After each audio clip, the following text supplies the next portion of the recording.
विशंबर जी, आप जरा बताइए। विशंबर जी, कल रक्षा मंत्री चीफ ऑफ डिफेंस स्टाफ से मिले, फिर रक्षा मंत्री आज प्रधानमंत्री से मिले। आप क्या रीड कर पा रहे हैं? और मैं उम्मीद यही करता हूं, मुझे पता है you are such a senior person sir, कि आप बहुत सोच समझकर बोलेंगे, बट आपको क्या लग रहा है सर, क्या चल रहा है अभी हिंदुस्तान में?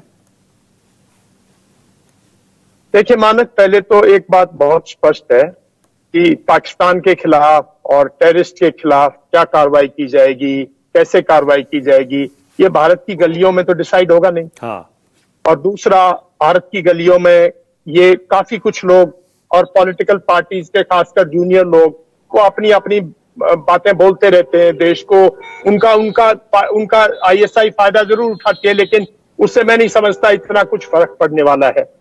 और एक और बात हूं, ये सोच लेना कि हमारे हर लेवल के पॉलिटिकल जो लीडर्स हैं दोनों पार्टियों में, नहीं 10 की 100 पार्टियां जितनी है, उनमें मैच्योरिटी है, नेशनल सिक्योरिटी के बारे में अवेयरनेस है। मैं तो खुल के टेलीविजन पे कह चुका हूं, मेरे काफी लोग इस बात के खिलाफ भी हैं कि political leadership across the country at all levels इतनी।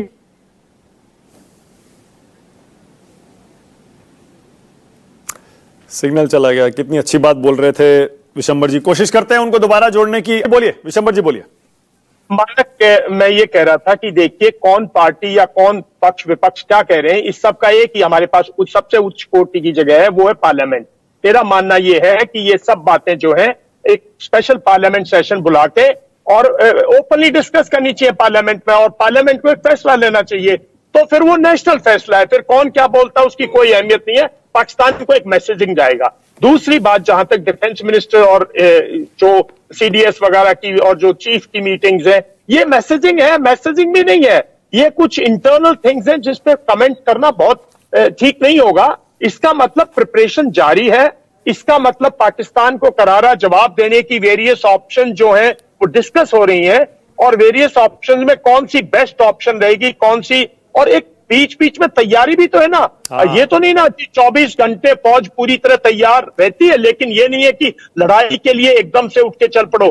कोल्ड वॉर स्टार्ट, जो कोल्ड स्टार्ट जो हम कहते हैं, उसमें भी प्रिपरेशन चाहिए। तो उसमें भी एमुनिशन, आर्म्स, अपना सब लोग की पर्सनल छुट्टी पे हो, तो बहुत कुछ अंदर चल रहा है जो जो नहीं पता देश को, और चलना चाहिए। जो पाकिस्तान कान लगाए हुए जिसे जानने के लिए कि अंदर क्या चल रहा है, और पाकिस्तान इसी से डरेगा। अब जैसे कुछ अगर मान लो हमारी मूवमेंट्स होंगी अगर सी के अंदर, अगर हमारी जो नेवल शिप्स है उनकी मूवमेंट्स होंगी, कुछ हमारी एयर एक्सरसाइज होंगी, कुछ हमारी आर्मी की एक्सरसाइजेज होंगी, या कुछ ऐसी फायरिंग्स वगैरह होंगी, तो वो सब जो है पाकिस्तान को कंफ्यूज करेंगे ना।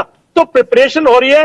देखिए मानक, ये देश पूरा आज एक फैसले पर पहुंच चुका है कि इस बार जो अटल जी ने कहा था आर पार, वो करो, बाध्य करेगी सरकार को करने के लिए, और करना पड़ेगा। और वो यही है कि पाकिस्तान को लड़ाई में लाओ, उसकी सेना को ध्वस्त करो, उसके चीफ को वहां से, उसकी जनता उसके चीफ को वहां से भगाए, और फिर वो नेगोशिएटिंग के। ओके विशंबर जी, दो चीजें मैं चाह रहा हूं, दो चीजों पर आप जरूर बोल दीजिए। एक, ये जो ये पाकिस्तान की तरफ से कहा जा रहा है कि चीन, तुर्की और अजरबैजान हमारे साथ हैं, ये क्या कोशिश कर रहा है कहने की?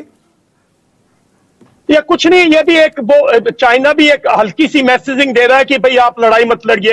ये सब नाम नाम के साथ है। तुर्की क्या करेगा, अजरबैजान क्या करेगा? अजरबैजान के पास कौन सी ऐसी बड़ी फौज है? कोई किसी के साथ नहीं है मानक जी। पाकिस्तान अकेला खड़ा है। पाकिस्तान की इकोनॉमी 5 से 6 दिन लड़ाई बर्दाश्त नहीं कर सकती। पाकिस्तान की सेना जो है वो 5-6 दिन के अंदर सरेंडर कर जाएगी, मेरी बात मान लो। और ये एक 5-6 दिन का एक करारा चपेट मारने की जरूरत है चारों तरफ से। ये जो दूसरी बात है, हाँ विशंबर जी, ये जो दूसरी खबर आ रही है सोर्सेज से है कि बिलावल भुट्टो, आसिम मुनीर, वहां के सीनियर आर्मी के अफसर, ब्यूरोक्रेट, पॉलिटिशियन, बहुत सारे लोगों ने अपने परिवारों को विदेश भेजना शुरू कर दिया है। आप कैसे देख रहे हैं इसे? बिकॉज उनको अंदर हुआ था ना, थोड़े दिन पहले कोर कमांडर के घर में घुस गए थे वो लोग, उनके सिविलियंस लोग, और उसका घर ताश ताश कर दिया था। इनको इंटरनल अपनी आर्मी के अंदर भी तो रेबल की चिंता हो सकती है ना मानिक जी।